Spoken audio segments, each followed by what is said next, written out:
This is a skeleton left behind by a prehistoric civilization.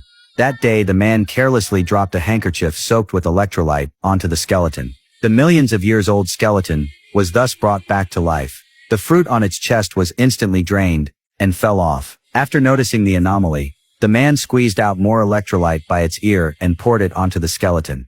As the liquid dripped down, the skeleton began to take shape. Golden threads gradually wrapped around the entire body. Under the influence of the liquid, delicate skin slowly grew on its face.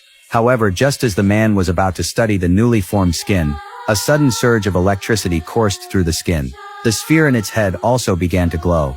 But this phenomenon lasted only a few minutes before vanishing. The man realized it was due to insufficient electrolyte. He decided to steal more electrolyte. However, the town was crowded and full of prying eyes.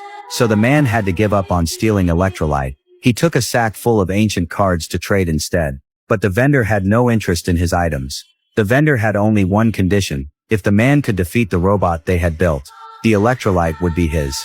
Faced with a formidable robot, the man couldn't help but feel afraid.